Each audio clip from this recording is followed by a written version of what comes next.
salaamaaleykum sama gars yi na ngeen def on est de retour pour beneen épisode du podcast Sénégal MMA Show tey nag ñu am plaisir am Modou Anta nekkoon fi mbër léegi di yëngu ci MMA bi nekk Brésil Modou na nga def. oui Gabar maa ngi lay nuyu bu baax a baax di la siyaara di nuyu Anima Gueye bi toog ni di nuyu mbokku Sénégal di nuyu monde entier et di nuyu bu baax a baax oui surtout monde de la lutte di nuyu bu baax di gërëm aussi di nuyu sumay waajur bu baax a baax di leen sant di leen gërëm bu baax di nuyu monde entier di nuyu Brésil fi ma nekk nii di nuyu club bi bu baax a baax di remercier ñëpp. Bon d'habitude nag dañu am troisième présentateur bi bu baax xam naa léegi mu rejoindre ñu mais Modou est-ce que mën nga peut-être commencer yow naka nga commencer si naka nga débuter si tàmbali si lépp lu jëm ci art wala combat wala lamb sax. waaw lamb nag bi man maa ngi commencer lamb Mauritanie donc suma premier combat ci lamb Mauritanie la déparé donc foofu laa commencé bëre yàlla def ma bëre benn combat perte combat bu njëkk bi sama deuxième combat ma dugg ci benn tournoi boo xam ne suma koñ la woon ñu tegoon foofu benn nag ma bëri ci tournoi bi mu nekk 2 jours yàlla def ma jël tournoi boobu noonu comprendre nga ci la ñu virus bi duggee nag ñu commencé di bëre di am combat di bëre bay ñëw Sénégal di bëre si foofu noonu bëre nañ Sénégal ay combat par la suite ci lañ jógee foofu noonu donc ñëw Brésil fii nii mais bi ñu ñëw Brésil nag nekkul que MMA bi moo ñu yëkkati woon wala loolu noonu donc mais bi ñu ñëwee nag comme ay sportif lañu doon yëngu ci loolu donc ci lañu benn club interpellé te ñu donc waxtaan ak ñun aussi ñu intéressé wu bu baax a baax ci loolu bi ñu intéressé woo ci loolu ñoom ci seen bopp ñu jël ñu yóbbu ñu ci club bi pour def ak ñun ay sondage xool lan lañu mëne ak lan lañu mënewul quoi en fait bi ñu defee sondage ak ñun ñoom ñëpp tam fekk temps boobu am na ku fa doon préparer combat bu mag ci Europe la woon Russie donc ñoom ñëpp ñu intéressé wu bu baax a baax ci ñun donc ci leen ñu tee nag ñu nekk depuis boobu di liggéey ak ñoom ba tey ji et mu nekk nag buñ ci duggee ba tey réccuwuñ ci dara mu sport boo xamante ni bi sport bu ñu neex trop la boo xam ni li ñuy wax rek mooy dañu réccu luñ ci yeex a duggee ko en fait mais sport la boo xamante ni bi bu ñu neex la. mais yow est-ce que am nga lien ak dafa am beneen Modou Anta mbër est-ce que dafa am lien seen diggante. beneen Modou Anta bi waaw kooku suma xarit la moom suma xarit la dañuy déggante tout le temps chaque jour que jëfee dañuy déggante comprendre nga moom nag yóbbul naa ko drapeau ba tàyyi këram Thiès jël drapeau du benn du ñaar donc ñu am ay relation yu jigeyantu man ak moom nag mu nekk suma xarit dëgg dañuy partager ci lépp man ak moom dañuy partager bu baax a baax donc bëri na ay copains yoo xam ne nag ay copains bëri lañu ay champion lañu Sénégal mais moom daf ci raw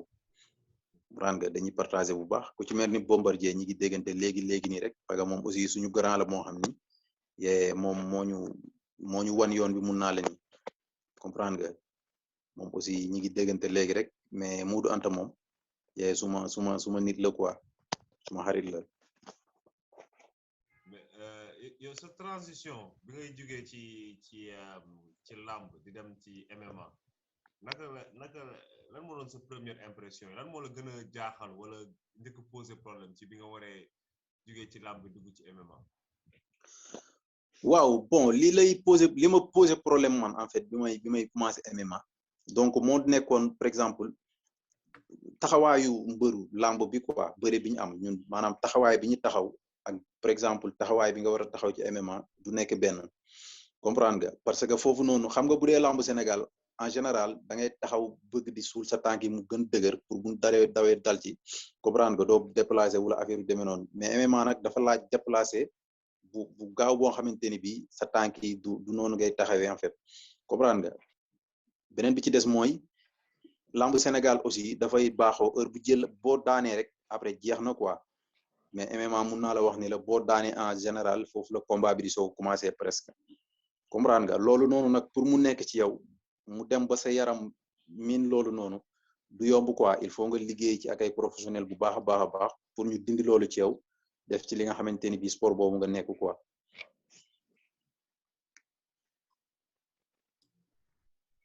nice man sama question si yow lamb moo nekk sa moom nga tàmbale léegi MMA xam nañ ne c'est vrai que lamb am na dóor ak loxo mais MMA dafay boole tamit loxo ak tànk yow loolu noonu transition bi noonu nan nga ko nan la demee woon ak yow ak nan nga ko jàngee ak lan moo nekkoon métit yi nga xamante ne jànkonteel nga ko bi ngay def transition boobu noonu. waaw effectivement xam nga loolu du yombul parce que bu fekkee da nga nekk ci benn affaire ba loolu nekk ci yow pour nga jéggi ci loolu dem ci leneen du yomb liggéey bu métti lay laaj. ak concentration bu baax a baax a baax. mais bu la yàlla dimbalee boole la ak ay ñoo xamante ni bi ay champion lañ ñoo xam ne dem nañ fépp après loolu mun na yàgg rek mais tôt ou tard dinañ ko def ci yow bu fekkee bëgg nga wula pare nga. du dëgg donc MMA dafa nekk loo xamante ni bi am na tànk am na coutvelado la ñuy wax fii mooy conco bi nii d'accord am na ku genou affaire yooyu yëpp loolu lépp nag pour nga maîtriser ko di xam heure xam nga boole ko di koy defandoo en même temps yombul ba kenn ku ne xam na ni làmb loxo dóor loxo la am ak jël amul leneen mais pour nga boole loolu lépp nag mu nekk ci yow liggéey la laaj boo xam ne daf lay poser problème boo ciy soog a commencer mais avec le temps nga ciy liggéey petit à petit bu yàggee tuuti après di nga dem ba maîtriser loolu noonu quoi mais début bi dafay metti dafay difficile trop pour nga def loolu ci sa bopp. wax nga lu important moo nekk le fait que ne dafay difficile pour nga def ko sa bopp te ne nañ li gën a métti mooy nga jàngal mag koo xam ne jàng na dara ba pare ba mën ko nga war ko jàngal lu bees dafa fekk ne da nga war a dindi li nga jàngoon yëpp pour mun a jàngaat lu bees pour mun a dugalaat lu bees pour après boole lépp te loolu ñu foog naa ne ñu bëri mënuñ ko processus boobu noonu yow tey jii ne mentalement ci sa biir bopp bi biñ lay jàngal affaire yu bees bi comme li nga xam métti na lan moo doon daw sa biir bopp bi ak lan moo la dimbale ba nga xamante ni dem nga ba mun a adapté wu. effectivement xam nga man damay toog des fois di seetaan ay combat Sénégal yàlla mi ma tiim xam na ni damay xam ni ndekete mënuñu xeex xamuñu sax position bu ñu war a taxawee ñi ci ëpp pour xeex comprendre nga loolu nag doo ko xam te du da nga nekk ci biir ñoo xamante ni bi ay champion lan ñu jàngal la xeex ci tous les côtés comprendre nga beneen bi ci des mooy comme li nga laaj noonu li ciy gën a nekk problème ci yow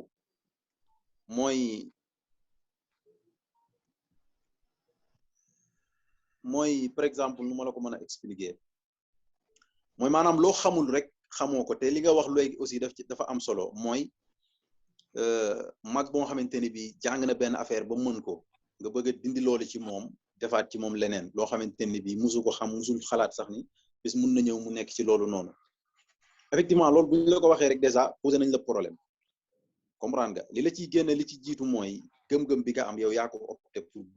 bëgg ci nekk champion comme ñoom parce que ñi la koy jàngal ni peut-être judduwaale wuñ ko mais moom lañ xam loolu lañ commencé jàng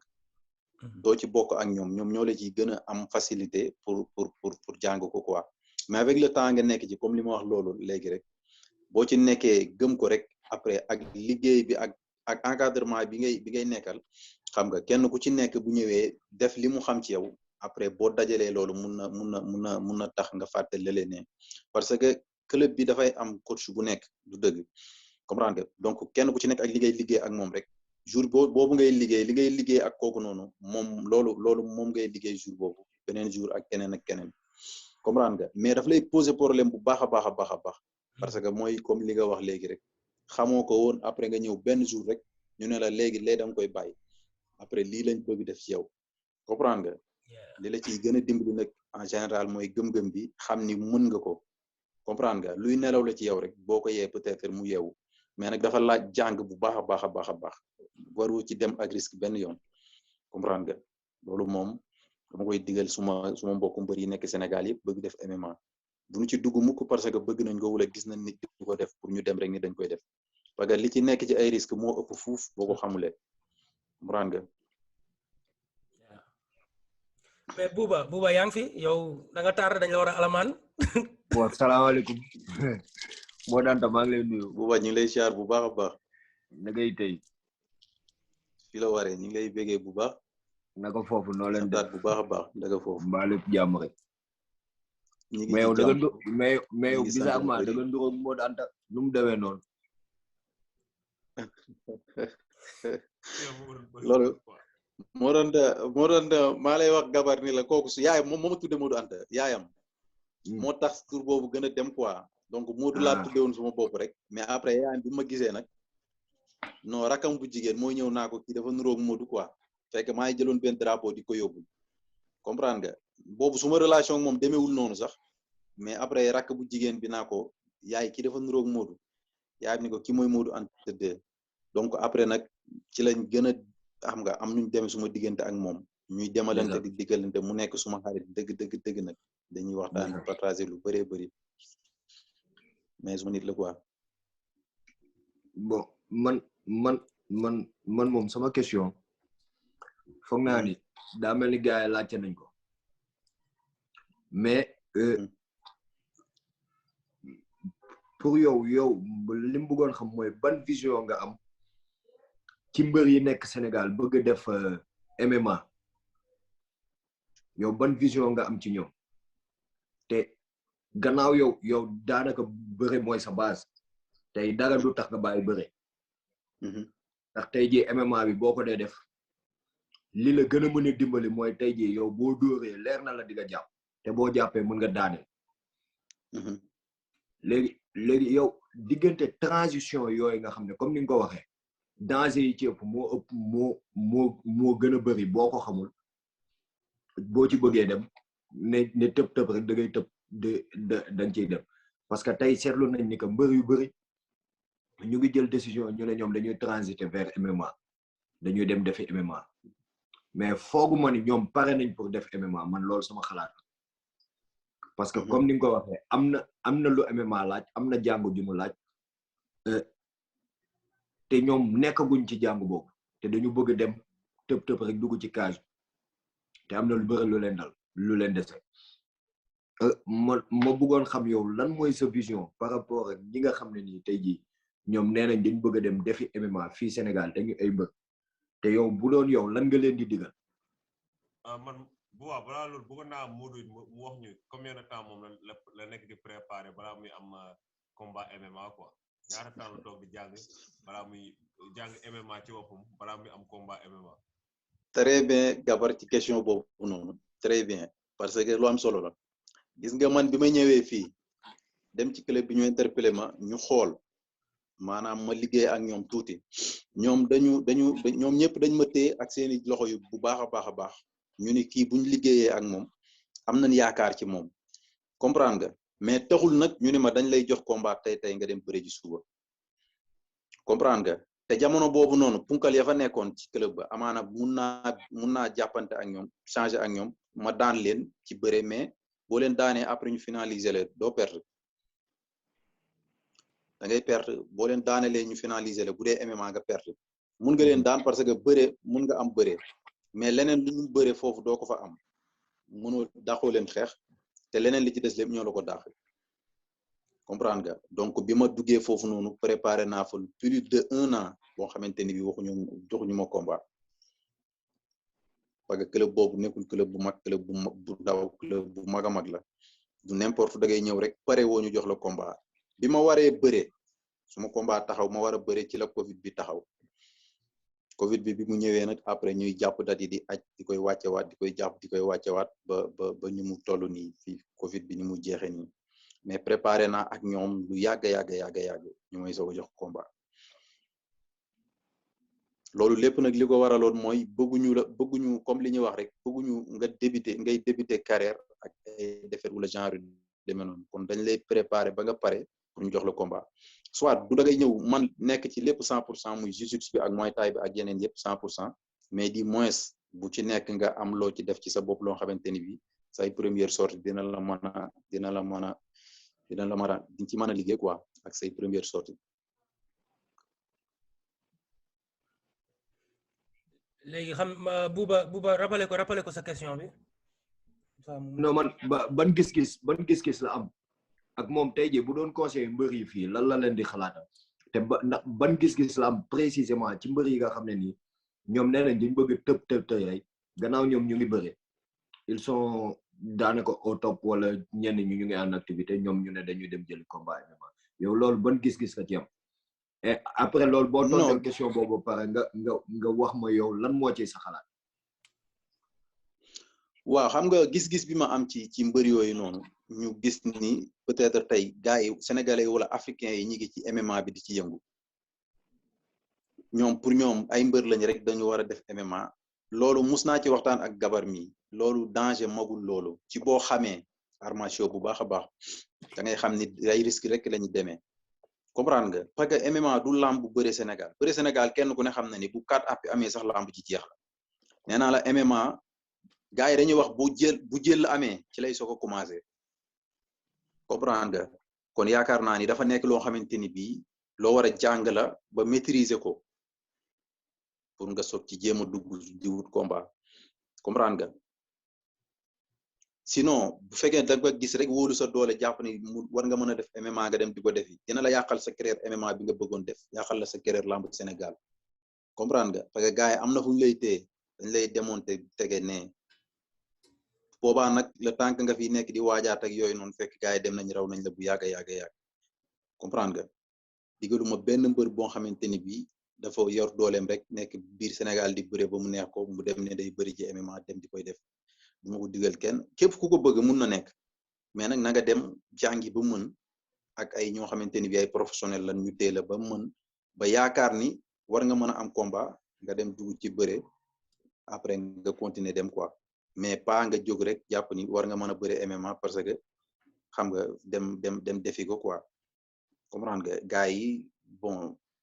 ñu ci bëri esprit boobu la ñu demee mbër laa xam nga gars yi maa leen dàq a bëri après boo leen jàppee te fekk demewul noonu MMA du lambu Sénégal am na différence bu baax a baax balaa nga koy xam nag nga nekk ci biir gars yi di liggéey ak ñoom mais boo ko xamulee dëgg-dëgg xam nga li ngay wax rek mooy mbër laa maa leen ëpp doole wala maa leen dàq a bëri bu ma leen jàppee mooy loolu te fekk lamb ji bu jël la amee ci lay soog a commencé presque. man ci yow mi nekk Brésil nag nga dundee soumission yi ba dinañ njëkk a tàmbali di la soumettre ak di la dugal si yenn position yi doy waar yooyu. mooy yow yaa ngi ci dëkk bi de yaa ngi. Gabar dégguma la bu baax a baax. ma ne yow mi nekk Brésil. naka nga dundee soumission yi bi lay njëkk a dugal si yenn position yi nga xam te ne musoo ko woon ak yenn clé yi nga xam te ne musoo ko woon gis musoo ko woon xalaat. compliqué trop la def parce que xam nga. maam da ngay mel ni dañ lay jëlee ci monde bi yóbbu la ci beneen monde comprendre nga yow foo xam ne xamoo fa dara noonu lay demee ci sa biir bopp bi comprendre nga mais jamono boobu xam nga yéeme woon na da ngay dem ba jàpp ni yow est-ce que lii nii sax peut-être war nga ko mën comprendre nga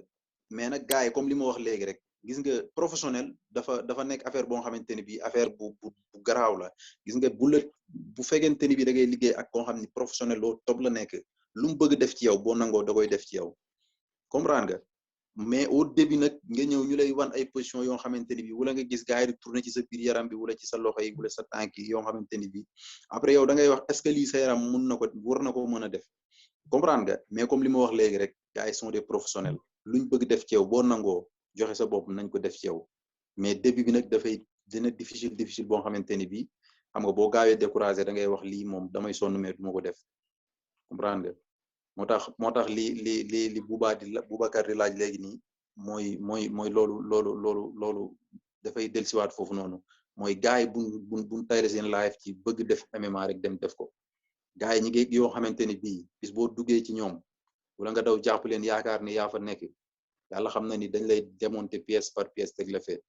bu ko defee nga tardé fii tardé fa yàq sa ñaari carrière yëpp te du ko jar. non parce que lu tax ma laaj la question boobu man daf ma arrivé quoi man judo laa jóge judo jàng dóorante tuuti teg ne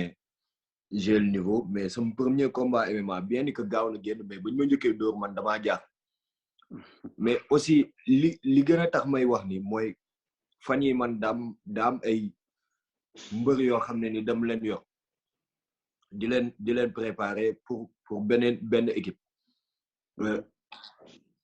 ñoom dañuy teg ne lépp ci bërëb bi la tourné bu ñu xeexee tuuti jàppante daaneel la rek ñoom lu ci ëpp dañuy maye guillotine te xamuñu ko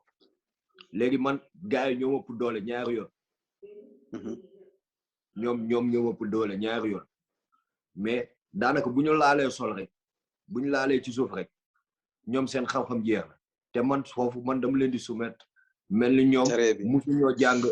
xeex musuñoo jàng bëre seen àdduna ndax fii dañoo seetlu ni bëre Sénégal fii dafa am limite ndax yow foofu da ngay def lutte libre ndax boo seetloo boo demee ba tëdd sax taxul ñu jeex am na position yoo xam ne waaw léegi comme li ma suma benn coach su doon wax rek daguma la sama benn coach daf ma doon wax naama am na ñoo xamante ni bii buñ leeree ni maanaam bëre nga man jàpp daaneel nga man ñoom dañuy nangu jël bi dañuy accepter sa jël bi nga leen di daan pour ñu dem ak yow ci suuf booy xool MMA même ba ci biir UFC am na ñoo xamante ni bii dañuy tëdd nii teg seen ginnaaw ci suuf pour adversaire bi ñëw comprendre nga parce que moom judo jiu-jitsu mooy fooram kooku boo ko fekkee ci suuf mën na fa lépp comme ni nga foore ci taxaw jàpp ko yaanu dóor ci suuf noonu la nu ko raw la foore ci tëdd nekk ci suuf nga fekk ko foofu noonu comprendre nga moo tax en général ñu bëri dañuy sànni gauche droite rek daw jàppante yow daaneel te or que foofu noonu la affaire yi combat bi di soog a commencé bu fekkente ni bi nag xamoo fa dara mënoo fa dara bul sonal sa bopp dañ lay gagné ci facilement. parce que man li ma gis ci MMA mooy que ne lu tax lutte lu tax bëre important fa mooy que ne tey jii ni yow moo daan te tey sa adversaire soo ko dàqee bëre mun nga contrôler fan fi nga bëggee combat bi amee yow loolu mun nga contrôler tey jii ni soo dajee woon ak kenn koo xamante ni comme li nga wax jujutsu mooy fooram yow kooku mu leer na ne kii jujutsu la mën xam nga doo bëgg a dem ak moom ci suuf dëgg la foofu sa bëre fan lay nan la sa bëre di amee solo mooy que ne mun nga bañ waa ji daaneel la pour nga dem ci suuf pour nga taxaw ak moom xeex ak moom tu vois mais bëre bi du comme li nga wax rek du pour jàppante rek yóbbu si suuf parce que soo yóbbu si suuf foofu moom mun nañu wax ne géej la te jën yow doo jën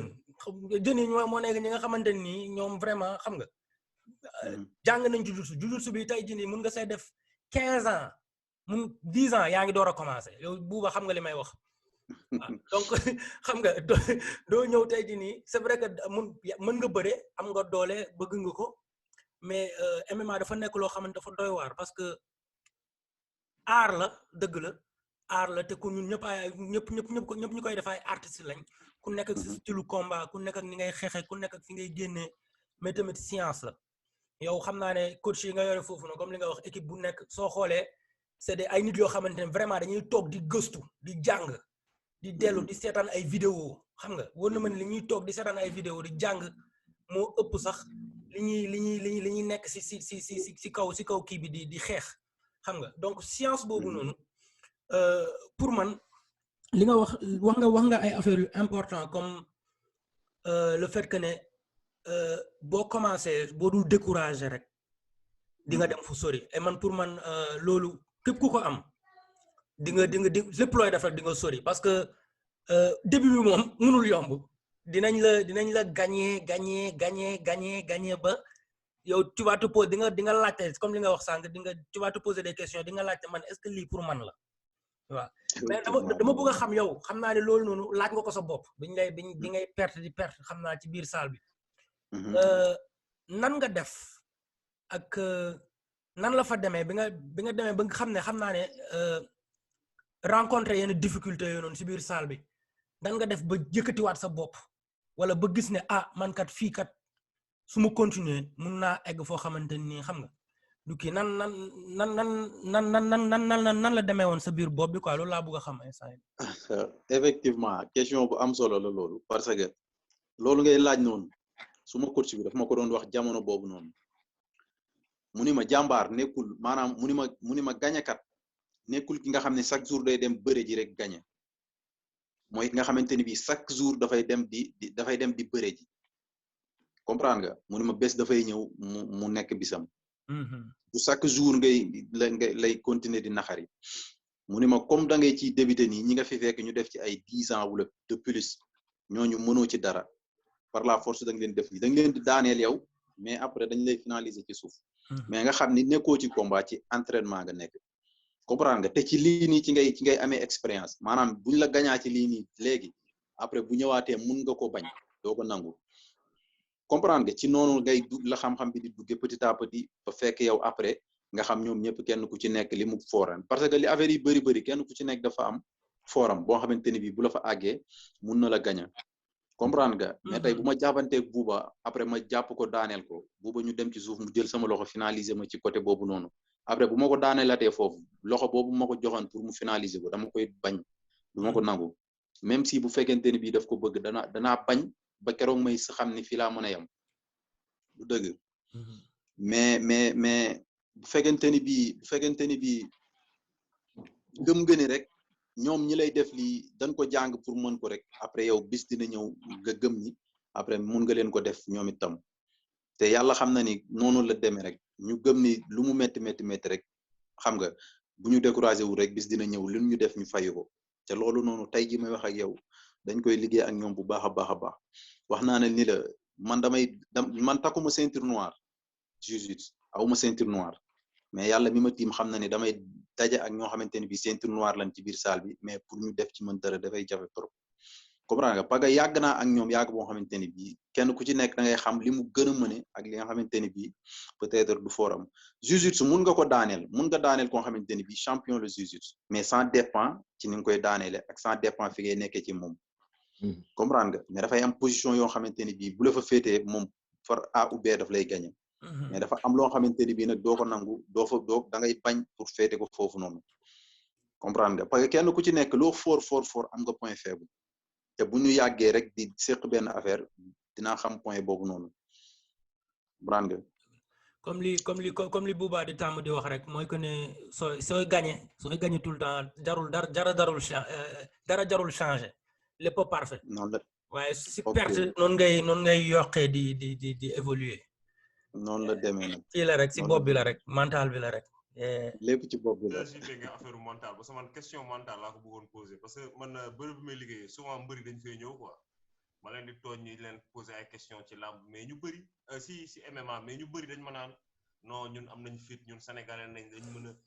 mun nañ xam nga am nañ doole est-ce que yow bi nga duggee ci MMA am na benn approche benn état d'esprit boo xam te ne wute na ak làmb te peut-être bu ko gars yi jëlee woon ci MMA ni nit ci di évoluer ci MMA yóbbu ko ci làmb xëy na am changement ci làmb. par exemple gis nga MMA nekkul que ni man xale laa dama am fit wala sénégalais laa wala genre yooyu noonu. gis nga champion du monde yi nga xamante ni bi tey ñoo tee ceinture UFC yi mooy ñi ci mel ni nganu boog ñu jël nganu par exemple wala Adesanya kenn ku nekk xam na ni du nit ku diis tey boo ko dugaleen ci làmbu Sénégal gars yi daan ko ba yëg ci kawam jàll mais mbër yi ngay dégg foofu yëpp kun ci tëjën ak Francisco Nganu ci benn ring 5 minutes mu kaawala mu dóor la ba nga tëdd ci suuf comprendre nga kon yaakaar naa ni affaire bi du cadre am naa fit wala am naa doole wala genre yu demee noonu affaire bi looy jàng la ba mën ko pour nga pratiquer ko comprendre nga MMA nag gis nga boo gisee bëri am na ci solo bu baax a baax ndaxte boo xamee Habib xam ni dafa mën a bëre trop comprendre nga xam ni dafa mën a bëre trop ay combat yu bëri dafay lay jàpp daaneel la dem ak yow ci jiu-jitsu bi après finaliser la mu jeex comprendre nga te am na genre song yu ma jàng fii man ci MMA bu ko mburu sénégalais yi xamoon mun na leen dimbali bu baax a baax ci lambu MMA ci lambu Sénégal loo xamante ni bii man xam naa ni mburu Sénégal boo ci jël da nga koy jàpp boo ci dem jëli bu ngeen taxawee da nga koy jàpp comprendre nga parce que de un mooy gars yi ñun ni ñu taxawee ci lambu Sénégal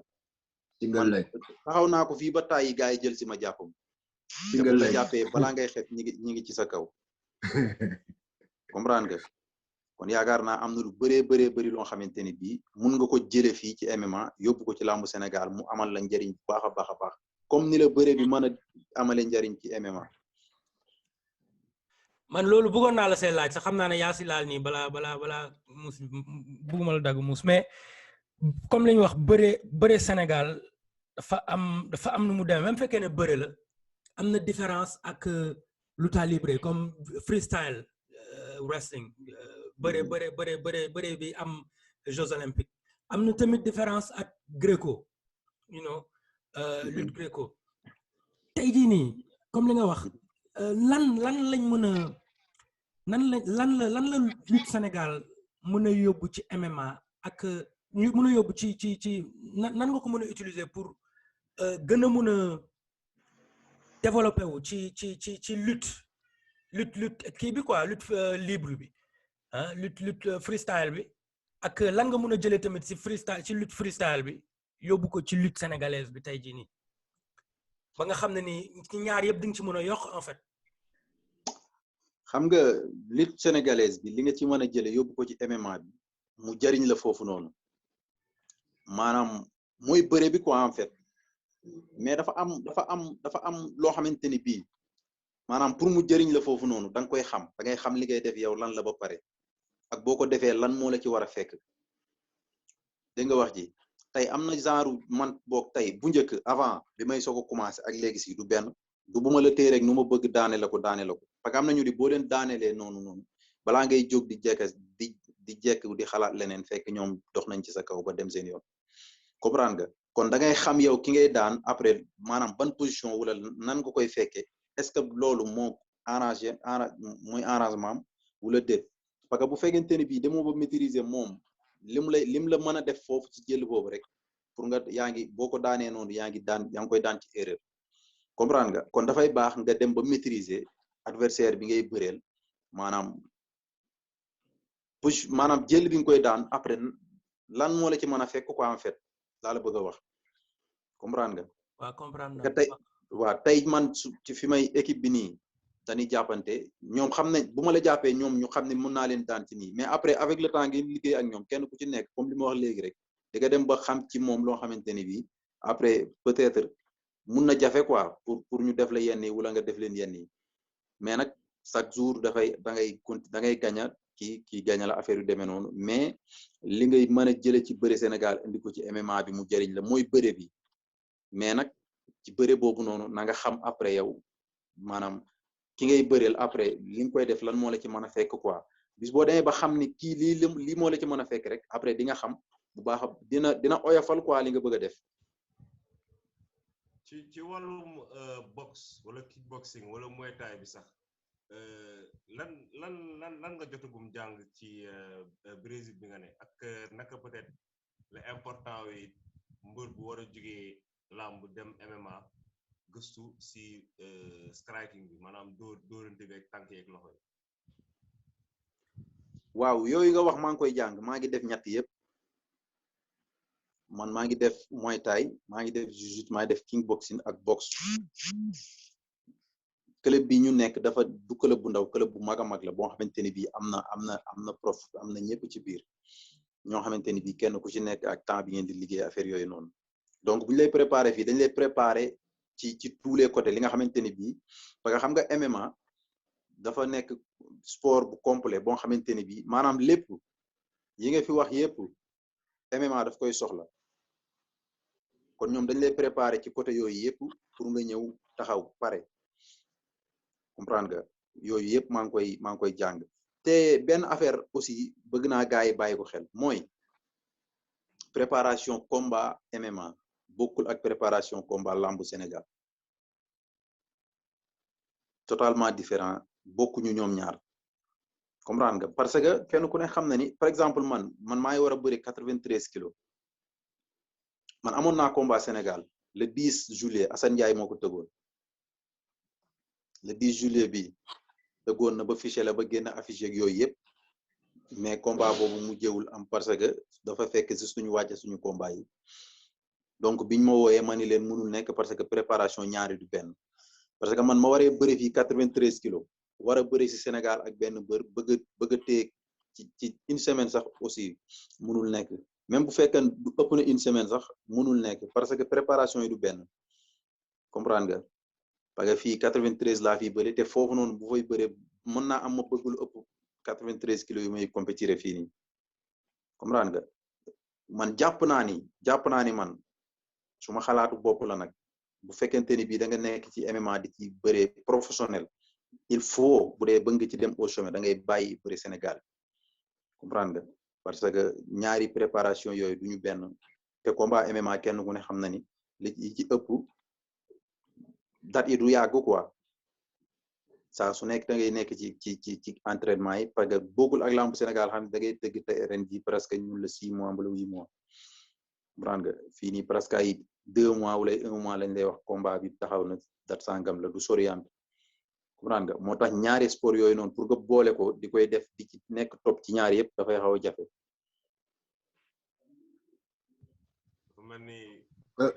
man exemple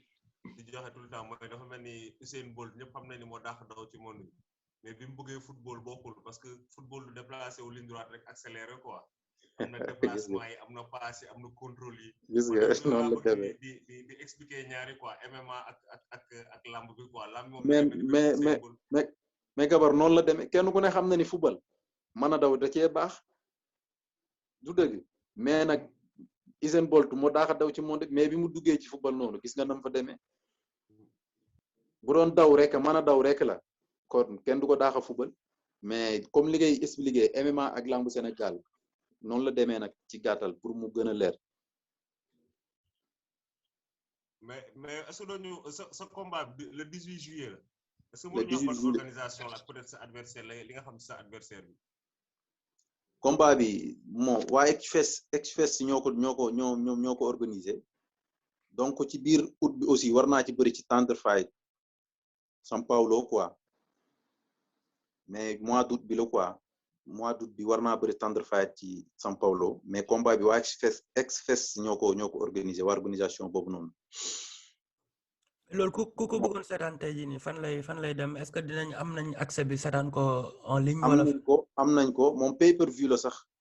donc pay-per-view la am nañ lien beeg yooyu yëpp après naa ko envoyé Gabar comme ça ñu dugal ko ci kii bi comme ça gars yi mun ko seetaan mun la supporter. effectivement noonu la demee. adversaire bi may bëreel moom forum moom Muay Thai la def ak Jiu-Jitsu moom mooy ay forum yi mu gën a fore quoi comprendre nga mais aussi ñun itam ni laaroon ci ñaar yooyu yëpp donc mais nag ñun suñu boxe moom lañ gën a favoriser sax ci combat bi que ak bëre bi ñu am aussi tuuti ak Jiu-Jitsu bi aussi ñi ngi ci bu baax a baax donc mais moom ñaar yooyu daal mooy li nga xamante ni bii donc moom ci la gën a fore quoi comprendre nga. yow ñaata yoon ngay entraîner par jour. donc actuellement nii maa ngi entraîner 2 fois par jour parce que actuellement combat bi presque 2 semaines moo ci des yoo xam ni normal da nga ciy entraîner nii te presque entraînement bi actuellement nii endurance physique rek presque moo ci des ak pour jéem a kii forme bi quoi parce que man dese naa 3 kilos yu moo war a wàcce 3 kilos 500 sax la parce que 93 laa war a bëre te ëpp nañ ko tuuti actuellement nii mais loolu moom bariwul quoi. bëriwul dara moom loolu kañ moom li nga war a dagg bëriwul dara. mais moo daanto juste pour revenir fii Sénégal. est-ce que du ñun Sénégal dañoo am problème mu mental loolu laa koy woowee quoi problème mental mooy ñun dañoo doyloo suñu xam-xam ba nga teg ne ni ñun xam nañ lépp mën nañ lépp ba lu bees lu xew rek sénégalais bi am fit ne moom mën na ko te foog naa ni demeewul noonu ndax tey ji pour man lu tax lamb Sénégal ba tey évolué gul pour man ba tey lu tax ba tey évolué gul mooy nit ku nekk daa am loo xam ne ni danga koy mën mais après danga koy jàngiwaat te fii Sénégal foog naa ni niveau lamb ji loolu moo fi manqué mooy ñu fexe former coach yi parce que comme yow tey jii ni nga waxee 3 kilos yi da nga koy wàññi mais 3 kilos yi di nga ko wàññi te doo ci sonn parce que am nga coach bu lay suivre ci loolu. effectivement. yaa ngi comprendre. est-ce que jotul fii Sénégal ñu organiser waat milieu lamb ji ba nga xam ne nii tey jii ñi nga xam ne ñooy jàngale ci écurie yi mën a jàngal nit ñi bëri au lieu nga xam ne nii li xew ci écurie yi moo fay xew dañuy ñëw ñu daw ñu physique après ñu sëgg bëri amul jàng bëri amul dara. boo defee benn technique bu xawee raté am ko jóge fële ne la nii lañ koy defee mais yow seetlu nga ni yow ci dojo yi dañuy wone benn technique dojo yi bu ñëpp di ko def même bu dee boxe benn technique la ñuy wone ñëpp répété ko toute une journée wala une semaine wala 2 semaines ñëpp di répété même technique bi ba mokkal technique bi ñu doog a jàngi leneen te fii foog naa ni lamb ji Sénégal loolu la manqué mooy waral tey jii mën nañ bëre trop mais suñu bëre du wone technique ñi wone technique mooy ñi nga xam dañuy dem mbapat chaque jour ñooñu ñooy topp fii def fii génn fii dugg fii génn fii mais bu dul lool man foog naa ni mbëre arène bi ci boppam waroon na mën na am technique boo xam ne nii tey nit ki bu jàppantee rek war nga xam kii fa mu jëm te loolu foog naa ni dafa des jamono ji ñu nekk est-ce que jotul tamit fii Sénégal ñu organiser waat lamb ji organiser waat CNG la xaw ma ba nga xam ne ni ñi nga xam ne dañuy jàngale ñoom ñu dem jàngi ba pare nan la ñuy jàngalee am seeni diplôme pour mën a jàngale. waaw donc li nga wax noonu donc mooy li leer mooy loo xamante ni bi lu logique la loo xam ni bon képp koo xamante ni bii rek yàlla dimbali na la nga nekk ci milieu bi di ci gëstu wala nga nungu ci gëstu da ngay xam loolu bu baax a baax a baax boo ko waxee ak boo ko waxulee parce que gars yi man suma bopp dafay am ñoo xamante ni bi dañ may woo téléphone naa ma noo MMA bi nii ak nii te leer na ma ni peut-être xamuñu ci lu bëri comprendre nga kon rawatina lambu Sénégal donc li nga wax noonu du loo xam ne bii sax jamono bii lañ ko war a def maanaam ay at la ci gannaaw yoo xamante ni bii heure bi waroon na leen ci fekk bu baax a baax parce que lambu Sénégal donc ñàkk loolu noonu moo tax maanaam mënuñu koy mu des bu baax a baax mais lambu Sénégal aar la boo xamante ni bii waroon nañ ko mën a présenter fu nekk ci réew mi ci àdduna bi yépp nag te fuñ ko présenter bu demee ni mu war a demee dañ koy apprécier comprendre nga MMA bi boo gisee tey jii ñu apprécier ko maanaam mu léppam bëri parce que man tey suma combat bi may bëri nii waa organisation bi xal yaakaaruñ ci man ay béede xaaruñu ko sax ci man seen yoon nekkul ci man ñi ma dina ñëw ci combat bi dagg bee pour suma tur wala yooyu noonu paga dañu teg seeni lépp ci organisation bu jaar yoon sponsor bi fekk si leen mais lambu Sénégal tey jii boo gisee ni mi doxee nga xam ni dara baaxu ci mbëri tey jii promoteurs yi dañ leen di tëgg sax jox leen bloc ni leen mooy sa fayu lamb ji affaire yu demee noonu loolu ci ñàkk organisation bu baax la bokk man xam naa ci ñu bëri ñoo xamante ni bii dañ lay tëgg par exemple fay la 100 000 yëkkati bloc jox la ni la mooy sa fay boo ko jaayee fayeeku nga boo ko jaayul après say bee la comprendre nga coach yi ci boppam ñoom ñoo war a gën a jàngi te xam nga loolu lépp aussi bu fekkente ni bii teg nañ ko fi ñu ko war a teg nit du ñëw ci sa écurie bëgg fa mbër xam nga naa la dama lay jox bloc pour mu bëre affaire yu demee noonu comprendre nga nit kenn ku nekk da nga am sa ay droit bu fekkente ni bii da nga ni mbër nga wala bu fekkente ni bii da nga ni coach nga liy avancé loo athlète bi chaque jour da nga ci war di nekk da nga ci war di veiller mooy bu fekkente ni bii ëppoo ko xam-xam yow mënoo ko yokk xam-xam comprendre nga te gars yi liñ lay jàngal nii ci lambu Sénégal nii parce que moom ngay gis ñu koy jàngale depuis ba nga ay at ci ginnaaw dara changé wu ci comprendre nga kon yaakaar nañ ñu jot na ñu tasaat lépp wuti ñu am xam-xam teg leen pour ñu avancer loo affaire boobu noonu mais feek ñi fi nekk nii ñoo fi nekk ba tey jii li fi am moo fi continuer di am saa su nekk dara du changé comprendre nga te loolu lépp nag ñàkk indi ñu am xam-xam rek parce que kenn ku ci nekk dafa am loo mën ak loo mënul gis nga mbir boo ci nekkee bëgg mu avancer da nga koy yëkkati jox ko ki mën wala ki xam pour mu avancer loolu noonu mais nag bu fekkente ni bi affaire kii moo ma neex la wala kii suma xarit la wala kii suma mbokk la du mus a dem fii rek lay yem comprendre nga mais bari na coach yu nekk ci écrit yi di wax dañuy coach mbër yi wala dañ leen di jàngal mbër ya fa nekk di bëreentu ñoo leen ëpp xam-xam ci li ñuy def kon kooku noonu mënu la yokk xam-xam quoi pour man mais nag loolu liggéeyaat la laaj ñu xam nga tasaat affaire yi organiser waat ko tegaat lépp ci yoon mais bu amulee rek changement dafay jafe trop pour mu am ci loolu noonu par rapport ak fii nii quoi bu fekkente ni bii fii moom parce que man jamono yi ci ginnaaw maa ngi woon ay 107 108 kilos mais nag dañ koy wàññi ndànk-ndànk le combat bi ñuy dindi ba xam maanaam di nga ko dindi ba mu jeex te doo sonn mais loolu noonu da ngay am xam-xam pour loolu noonu pour mën ko def mais bu fekkente ni bii xamoo loolu noonu da ngay sonal athlète bi ngay entraîner sonal sa bopp te du musa deñ bu paree après mu jële ci ay tooy wala ay feebar wala yu kenn xamul comprendre nga kon kenn ku ci nekk dafa am lu mu moom li mu moom nag après ñoom chaque jour dañuy xëy di jàngi gis nga li ñuy mën kenn ku ci nekk chaque jour boo xëyee da ngay dem di jàngi pour yokk xam-xam boobu noonu parce que athlète bi nga yor ñaanoo yàlla yem ak moom ci niveau boobu noonu da nga ñaan yàlla di ànd ak moom di màgg di ànd ak moom di màgg di dem comprendre nga mais bu fekkee li nga xam toog ci noonu chaque jour loolu nga koy jàngal moom foofu rek lay yem ñoom du ñu joobe noonu gars yi nag Sénégal noonu la ñu waroon di joobe quoi pour affaire yi avancer dem ci kanam. xam naa ne benn parce que vas-y. parce que li gën a tax ma def constat boobu mooy man judo laay def entraîneur équipe nationale naal judo la mais ba yàlla dogalee mën naa judo suñ borom may na ma ci am naa ci xam-xam may jàngale nii pour jàngale parce que maa newoon ci dojo mais ba yàlla dogalee ma dem jàngi nan la ñuy jàngalee ak lan nga soxla ci jàngale ak athlète bi nan ngay def parce que management dafa am il faut nga xam psychologie athlète bi il faut nga xam nan ngay wax ak moom il faut nga xam nan ngay doxalee ak moom kii tey mu ngi en forme kii tey nekkul en forme tey lan laa war a def ak moom suba lan laa war a def ak moom fan laa bëgg mu dem nan laa ko mën a yóbbee foofu ban niveau tey est-ce que war nañ physique tey est-ce que war ñu physique wala waa ji dam ko war a may mu noppalu may ko quartier libre est-ce que loolu lépp foog naan lu ñu jaar ba ma demee ba jàngi ba comprendre li xew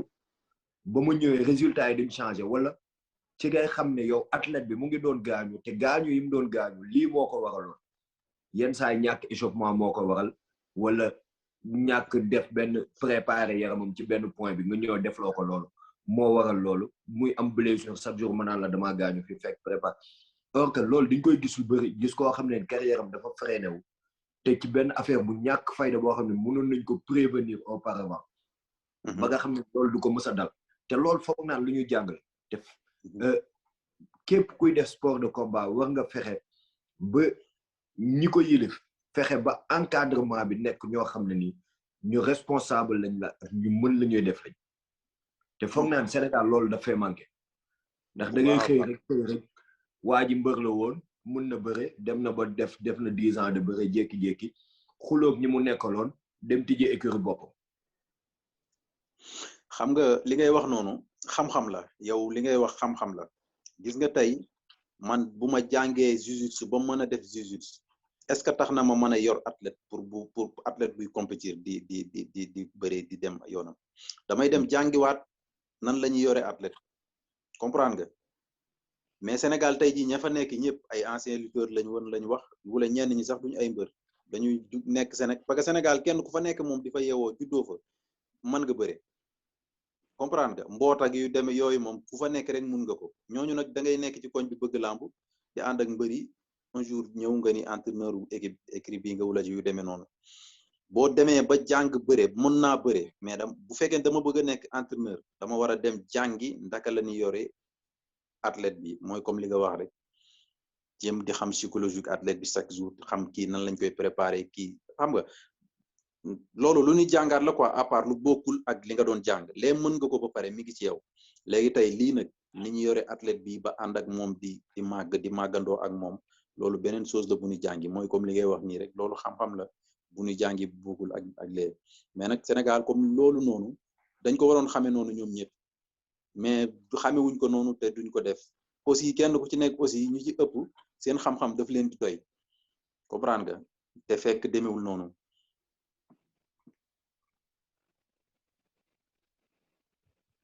Modou saa yaa doon wax affaire Mauritanie que Mauritanie nga commencé woon lamb mais lan mooy sa lien ak Mauritanie parce que xam naa ni Cheikh moom mu doon envoyé ay messages yu bëri bi ma jotee woon def su mbéeg yow. waaw Mauritanie moom foofu suma dëkk la mun naa la ni parce que foofu comme li may wax rek foofu jamono bi ma fay nekk bu fekkan couronne roi des arènes dafa am comme Sénégal dama lay wax couronne bi man maa ko jëlee foofu indaale ko Brésil parce que daan naa fa mbër bu nekk nag am na Ousmane Gandigal bi nekk Sénégal foofu sax bëre nañ foofu ma daan ko fa comprendre nga foofu moom lambu Mauritanie wax dëgg yàlla jamono bii suma combat Sénégal bi taxawee woo nañ ma ñoom téléphone ñu ni ma dégg nañ am nga combat Sénégal mais dañ la bëgg a tëgg fii affaire yu demee noonu quoi mais boobu discussion boobu soriwul woon parce que amuñu woon lu leer quoi ñi ngi doon suuraale fii nii donc Baye Cheikh boobu noonu di jële foofu donc ñu amoon ay kii yu proche moom ak moom itam mais Mauritanie moom wax dëgg yàlla dañ fa bokk bu baax a baax sama dëkk la boo xam ne bii oui dañ may béggee bu baax a baax yàlla xam na ko bu baax a baax foofu moom sama dëkk la quoi dama fa bokk bu baax. sama beneen question bi mooy gis nañ ni que lamb bu amee waa Mauritanie nañ ko seetaan waa Gambie nañ ko seetaan xëy na sax waa Mali ak waa Guinée nañ ko seetaan est-ce que gëm nga ni que lamb mën na nekk source de richesse pour Sénégal ak ñi yëngu si lamb bi nga xam te ne mu nekk loo xam te ne mu nekk internationalisé comme MMA bi wala sax peut-être comme sumo ñu koy seetaanee pas juste dëkk bi ñu koy def mais yeneen dëkk yi di ko mën a seetaan di ci bànneex. waaw loolu gabar mun na nekk mais nag à condition mooy comme li Boubacar di laaj léegi rek gis nga bu fekkente ni bii lépp dañ ko teg ci liñ ko war a teg amul affaire yu ama neex wala farfarloo wala genre affaire yu demee noonu mun na nekk mais feeg loolu mi ngi ciy am du musa nekk international ba ñëpp di ci intéressé wu di ko seetaan lamb aar la boo xamante ni bii boo ko xoolee quelque temps rek après virus bi mun na la dugg nga bëgg ko force di koy seetaan loolu moo ci dal sénégalais yu bëree bëri mais boo xoolee ni muy doxe aussi après loolu moo la ciy xaw a soof metti la ci ba après ngay bëgg di lamb di la naqari parce que ni muy doxe moo teguwul ci yoon teguwul ci règlement comprendre nga tey MMA boo xoolee ni muy doxe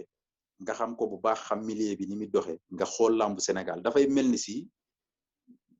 doo xam sax loo koy duñu bokk ci benn côté amul benn côté booy indi teg ko ñu nuroo ñoom ñaar comprendre nga mais tey liy am ci MMA lépp waroon na mun a am ci làmb bu fekkente ni bi ñu yor xam-xam bi ko yor di koy doxal ñoo ko tee comprendre nga di ko doxal ni mu war a doxee farfarloo amu ci wala yaama neex diw sama mbokk la ñu indi teg ko ci place yooyu moo amu fa yooyu yëpp bu fekkan amu fa ñu teg ko ci liñ ko war a teg làmb mun na dem ba international ñëpp di ko seetaan mais tant que lii mu ngi fay am pour mu loolu nekk dafay jafe trop te gëw ma ni dina nekk fu fekkente ni bii nii lay doxee. gars yi xam naa ne on est bientôt à léegi ñu egg 1 heure de temps bi xam naa ne yàggatul balaa ñoo tëj mais man balaa ñoo kii dama bëggoon laaj am na benn sujet boo xam ne nii temps yi moom sama benn xarit bu nekk Brésil daf may bind très souvent di ma si wax bëri parce que sénégalais yu bëri ñoo ngi jaaree Brésil di jël yoonu Brésil bi di ñëw États-Unis que ñu bëri ñoo ngi ciy ñàkk seen ay bakkan ñoo ngi ciy ñàkk seen bakkan man Modou Anta dama bëggoon nga wax ñu rek lu ngeen ci loo ci xalaat ak nan nga gisee gars yi foofu ak ban message tey jii nii nga mun a jox gars yi ak aussi ñu waxtaan tuuti si lan mooy problème parce que tey podcast tey bi benn sujet ñëw na plusieurs fois moo nekk mental bi lan mooy mental est-ce que mental mooy gëm sa bopp gëm ne am nga doole am nga fit kese wala mental est-ce que romb na loolu est-ce que weesu na loolu est-ce que mental tey est-ce que gëm sa bopp tey jii nii est-ce que dafa yem kese si doole wala ci am fit kese wala est-ce que romb na loolu tey jii nii ba lan moo waral tey jii ma nga xam ne suñu c'est vrai que ñëpp bëgg nañ am dundin bu gën bu baax xam nga mën a teral say waajur mën a teral nit yi la wër xam nga mais est-ce que jar na tey jii nii ba jël yenn risques yi nga xamante ni dalay lor say waajur lor sa famille lor sa xam nga sa yaay sa parfois la plupart sa yaay nga moo tax nga koy bëgg a def xam nga mais tey jii nii sa yaay am la nga nekk ak moom tey jii nii moo ko gënal wala nga indi ko xaalis donc xam nañ ne en ce moment Brésil moo nekk yoon bi gars yi di gën di jël tu vois et lan moo nekkoon seen xalaat question bi nag kii bi nag pour ñëpp la quoi du pour Modou Anta kese mais nañ bàyyi Modou Anta comme moo kii mu commencé quoi. oui question la boo xamante ni bii man sama bopp dama doon wax heure bu ma jegee def sortie dinaa ci wax quoi parce que dafa nekk loo xamante ni bii aussi à ma part man rafetlu ma ko comprendre nga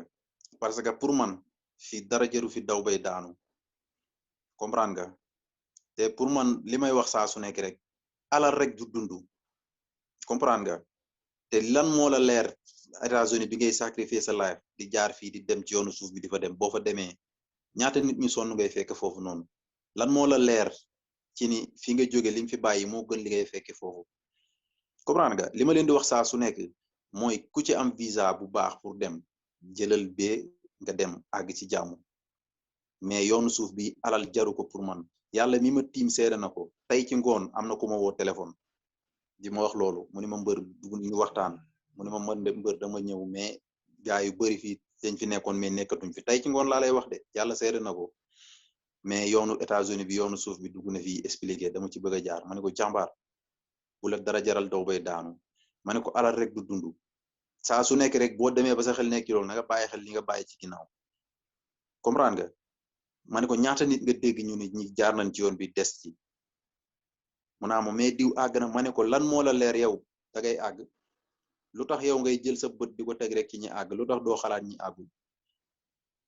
bu la dara jaral dugg ci yooyu noonu mu ni ma waa na d'accord amul problème affaire yu demee noonu mais xam naa ni donc may wax ak moom peut-être li may wax ak moom neexu ko bëggoon na ma encourager ko ci wala genre affaire demee noonu tamit doxew ma noonu man li ma leen di wax saa su nekk rek ma ni leen États-Unis bu nekkan fii ci Argentine gi yoon bi ni ma gis nii amul lu ma ko jaral man yaakaar du ma dara ci ma àddina comprendre nga man boolewul ma sax ci ñi war a jaar ci yoon yooyu noonu mais am na loo xamante ni bii pour man alal jëru ko te da ngay gis ku ci ànd ak jigéen bi bu génnee fii benn jour deuxième jour bi mu gaañu xam nga am na benn copain bu di soxnaam mi ngi nekkoon Italie mu ñëw fii fekk si ko fi jële ko Italie mu ñëw fii Habib ñëwee quelque temps mu ànd ak moom jël yoonu suuf bi mu demee ba àgg quelque temps àggul sax Colombie fii nii après soxna si dem mënatul mu gaañu ci yoon bi après foofu lañ lay gas suul la continuer dem seen yoon comprendre nga te bëri na ñoo xamante ni bii jaar nañ ci dee kenn mënu la wax nuñ toll man am na koo xamante ni bii xam naa ko bu baax a baax fii la jóge woon dem dafa dem ba dugg États-Unis bal lañ ko dóor mu dee yoon bi boo génnee fii côté Colombie bii nii dañ lay agressé loo yor dañ koy nangu fital lañ lay teg ni la indi comprendre nga vidéo yaa ngi fi duñu jeex duñu xaaj avec loolu nga koy gis comprendre nga lan ban esprit nga war a am pour wala lan moo la war a jaral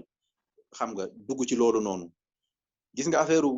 guerrier wala affaire yooyu du àggul foofu quoi loolu leneen la beneen monde la boo xamante ni bii booy jaay jàmbaar danga koy jaay ci leneen lu dugg ci loo xam ne ay risque la te risque yooyu ngay dugg lépp lu la ci fekk lu nekk rek jàmbaar gi ngay jaay wala guerrier du feeñ foofu noonu comprendre nga kon pour man loolu jaru ko quoi en fait am na benn audio bu may dégg benn waay mi ngi doon daw fan yi waa ji daf ci jaar mu ni yoon bi maanaam jaar ci di dem États-Unis bu doon da ngay àgg ñu ni la yaay nekk président États-Unis sax yoon bi jaru ko kon kooku lan la jànkonteel ci yoon bi comprendre nga kon pour man lenn daray àdduna jaru ko quoi mais nag gis-gis yi ak xel yi moo bokkul kenn ku nekk sa tolluwaay foofu ngay waxee noonu ngay jëfee en fait mais ñu ci bëree bëri bu doon balaa ñu ciy dugg waxtaan duñ ci dugg mais dañ ciy dugg saa ñu waxtaan dem ba nekk ci jafe-jafe wala yu demee noonu ñu lay soog a woo naan la xam nga maa ngi ci yoon bi wala affaire yu demee noonu fekk c'est trop tard am nay gel yoo xamante ni da ngay gis gel yi ñu tëral leen nii gars yi gas ak seeni loxo duñ sax am luñ gase pour suul leen di gas ak seeni loxo nii après suul leen dañu continuer jàll des fois nga dégg ci kun la gars yi dañuy dox ba yàgg kenn des ci yoon bi mu leer leen ni ñoom mënuñu ci dara amuñu lekk buñ ko jox mënuñu ci dara waa ji tële na te dañuy continuer dem wàcc ko foofu après kooku yàlla lay xaar foofu léegi loolu est-ce que alal jar na ko lan mooy alal rek du dund daf ci bokk rek mais nekkul que ni daf lay teree dund wala daf lay teree am jàmm quoi donc yoon boobu moom conseil yu ma ko kenn koo xamante ni bii xam nga sa xel a ngi ci wala yaa ngi koy xalaat digaluma ko kenn pour mu dugg ci loolu noonu parce que gisuma lu ko jar quoi man. Personnellement bi ma nekkee Maroc am na benn documentaire mu doon liggéey ci sénégalais yi nekk ci Médina Casablanca mais jàpp naa ni yenn méthodes yi yenn yoon yi boo ko jëlee rek sa dignité tegee nga ko de côté munoo ñëw jël sa bopp jox sa bopp ay trafiquants être humain ba pare foog ni dañ la traité dignement wala duñ la abuser. mun naa joxe exemple benn boy boo xamante ne fii plage Mamel bii la nekkoon moom. dafa topp nit yi dugg ci désert bi jaar Mali jaar Niger dem Libye mais li mu daj Libye du bu la koy nekkee yow sax da nga koy yërëm comme mala nañ ko fa traité nee na moom bi mu ñëwaatee di passé frontière Sénégal ak Mali bi mu nekkee Sénégal bi mu njëkk a def muy commissariat dafa yëg pour commissariat tëdd alhamdulilah ñib si na parce que li ngay daj si yoon bi même boo yeggee sax est-ce que jar na ko vraiment comme ni nga koy wax de un de deux am na benn réalité boo fa yeggee amoo qualification amoo diplôme loo fay def lan nga fay nekkee donc immigration yi moom métti na lool mais gëm naa ne am na ay moyens même yuy jël plus de temps yoo xamante ne même boo buggee dem di nga mën dem si condition yu baax wala sax condition yoo xamante ne di nga mën denc si dignité mais loolu dafa leer gis nga Gabar gars yi seeni moyen la ni jaay pour jël yoonu suuf bi di dem te pourtant moyen yooyu ñuy jaay dañu ko liggéey ba yor ko comprendre nga léegi pour lan ñu war a ko jaay pour jël yoonu suuf bi di sacrifier seen bopp ci loolu noonu amul lu ko jar nee naa la man dama yor ay vidéo gars yi fi dañ may envoyé vidéo yu bari yoo xam ne bii gars yi ñu ngi ci yoon bi ñoo xam ne ñu nee naa la yàlla mi ma tiim xam na ni boo ko xoolee yoon yi ni jaar te mënoo am vidéo gars yëpp ñi ci dee ñëpp ak problème yi ñu dund yëpp mënoo ko am comprendre nga mais boo xoolee yoon bi ci sa bopp xam nga pour man buñ la ne woon comme li waa ji wax rek boo doon da ngay dem ñu ne la da ngay ak si nekk président États-Unis sax jaru ko kon yaakaar naa pour man gisuma lu ko jar quoi xam nga am na lu di daal man yooyu jaraluma ko quoi. juste pour rebondir tamit ci loolu man moom dara ci àdduna jaraluma daw dëkk jàmbur mais tamit buñ fàtte suñu situation du situation ñeneen il faut que loolu tamit ñu comprendre parce que li waral ma ne suñu situation du situation ñeneen parce que da ngay dëkk ak nit fii mu jaar ci yoon bi dem jékki-jékki ñëwaat tabax kër fi mu la bàyyi woon fa la fekkaat même situation mu demaat ñëwaat ne day tabaxaat beneen kër nga dem ba sénégalais yi gëmloo sénégalais yi seen bopp gëm ni ko ku amul xaalis tekki woo dara ñu gëmloo loolu nit ñi booy wax xaalis lañ lay wax waa ji xoola këram bi xoola otom bi xoolal xam nga dugg na fii génn fii xoola yére yi muy sol loolu la ñuy gëm ba yow boo amul sax tekkeetoo dara ci dëkk bi léegi pour man ñenn ñi situation boobu jaral na leen ñoom ñu jaay seen ngor ngir mën a am lu tax nit ñi teg leen fenn te loolu foog naa ni moo ciy dugal ñu bari gis nit dem ñëw situation changé nga ne man tamit foog sama situation changé mu jaral la nga jaar ci suuf si nga des fa metti na neexul mais bu ñu fàtte du Sénégal kese c'est un phénomène qui est mondial ñun Sénégal lañ teg bët roumain yi dañ koy def te ñoom Europe lañ dëkk grec yi dañ koy def Europe lañ dëkk turki yi dañ koy def Europe lañ dëkk yeneen dëkk ak yeneen yoo xam ne dañ koy def parce que phénomène bi nga xam ne ni tey jii àdduna bi ni muy doxee dañoo dem ba gëmloo nit ñi ku amul lii tekkeekutoo dara yaag mala yéen a yem yow fa nga dëkk ci boppam koñ ba nga dëkk moom considéré wuñu mais jour bi nga demee ñëwaat am oto jour boobu la ñëpp a xam déjà considération boobu ñu def ci nit ñi rek day waral ñenn ñi seen moyen changé parce que Sénégal fii gis naa fi ñoo xam ne nii situation buñ nekkee fii Sénégal dem dee moo leen gënal toog di dund même situation bien ni que neexul dégg nag gars yi ñu ngi woon ci télé yi ay luxe ay affaire demee noonu mais wallahi azim boo duggee ci banlieue bi di nga gis ñoo xam ne dem dee ci géej gi moo leen gënal fukki yoon gars yi ñu ngi wax phénomène man barki démb rek ba ma jugee Kaffrine sama benn copain nee na ma am na gaal yu départ ndax jëm Espagne mu ngi am ba tey dëgg la parce que liñ ñu gëmloo la kenn yaratuñu ci ngor kenn yaratuñu ci nangoo liggéey man mënuma concevoir sénégalais fii nekk fii nga nekk Sénégal liggéey ba am 4 millions nga ne da nga koy fay nit pour mu yóbbu la Europe wala États-Unis te 4 millions yooyu boo ci investir waatoon tuuti am yeneen 4 millions ni nga def ba am 4 millions boo góorgóorlu waatoon tuuti am yeneen 4 millions muy 8 millions Europe li nga fay daj da ngaa xam nga ko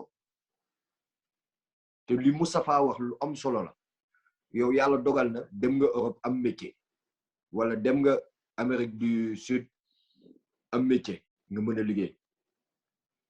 mais imaginons tey jii boo amul woon benn métier nooy def daw ci mbedd wi yaa policier leer na nañ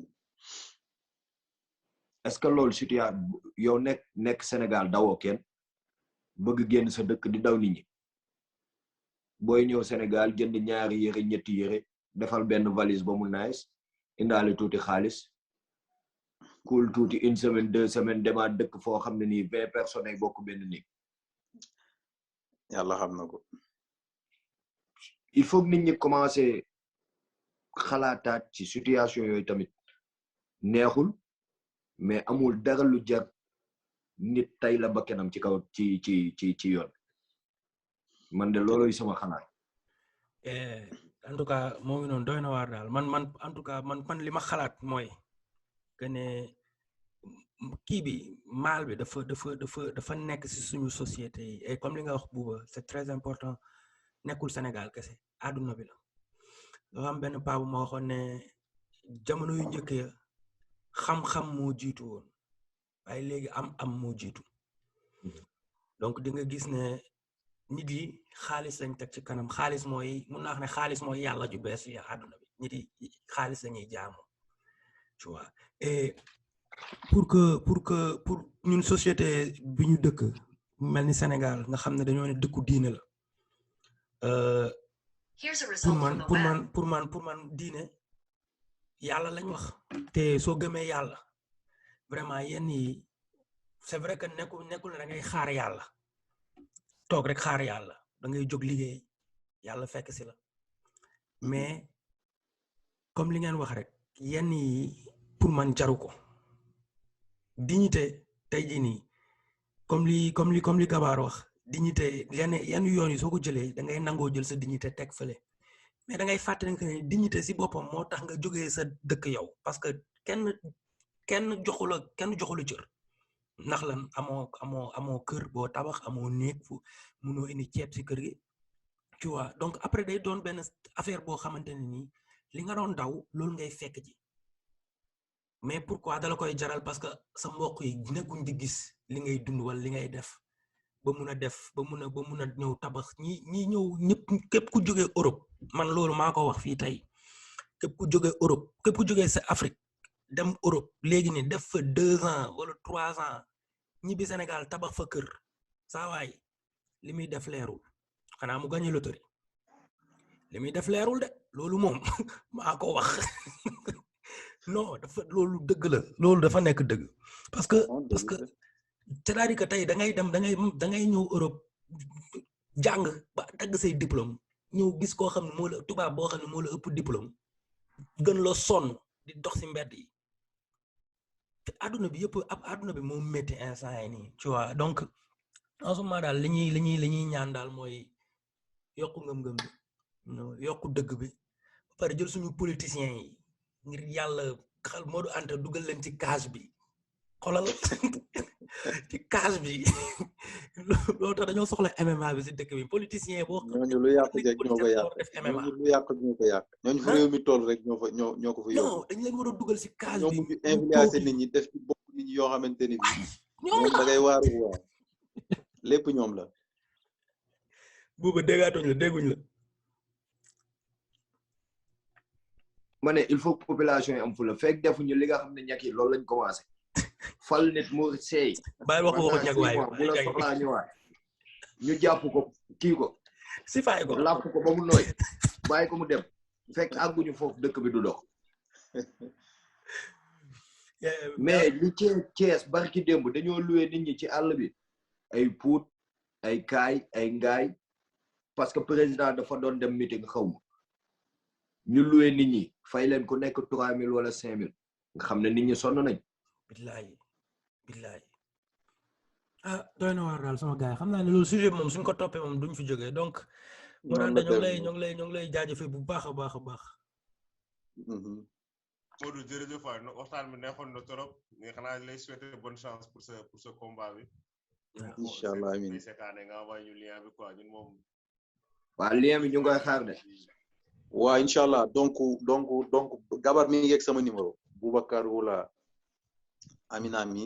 donc après mun na leen ko passé donc Amina Gueye la tudd wala xaw ma dama Amina nag sa Amina sama soxna la waaw Amina man Jean-Pierre laa tudd Jean-Pierre la tudd Campo wala JP waaw mais Amina kay bu dee mooy soxna si benn la rek sotti wax nga dëgg de moom mooy borom kër gi Amina mooy borom kër gi loolu yàq ci dara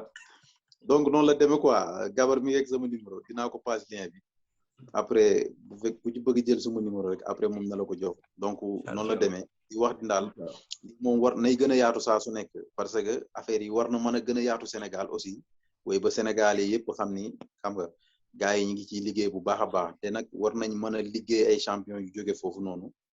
di nekk ci biir UFC bi di def comme ni ko gars yëpp di defee am nañ ci yaakaar bu baax a baax nag ne nag lépp mën na commencé fii ah noonu la demee donc may ko 3 ans dama ñëwal UFC laal si xaalis bi saa waay métti na dara liggéey la rek liggéey la rek wane yoon incha allah ci kaw ci kanam rek yow après bu gars yi nekkee ci yoon bi rek li ci des lépp dootul métti tout début sera difficile mais après boo ci nekkee rek incha allah yàlla dina la ci fekk si ak gëm-gëm bi quoi donc noonu la demee ñu ngi rafetlu lii bu baax a baax a baax a baax donc di wax ni kontaan nañ ci bu baax aussi di wax ni noonu la demee daal incha allah xam naa bu combat bi jàllee rek bu ñuy waajaat bële dinañ dugaat def beneen incha allah incha allah mais balaa ñoo dem yéen Gabar yow Bouba da ngeen ñu wax li ngeen di naan de seen jus yi fan ngeen ko jëlee nii yow Gabar dafa mel ni jus d'orange ngay naan waaye yow moom dafa mel ni jus di tax li jus d'orange la waaye yow li ngay naan kenn xamul couleur bi xaw ma di tax la xaw ma lan la xaw ma cuuraay ngay naan xaw ma yow daal naan la sa jus rek te bàyyi ko noonu ban couleur la lii couleuru lan la gars yi jaajëf waay man du ma seetaan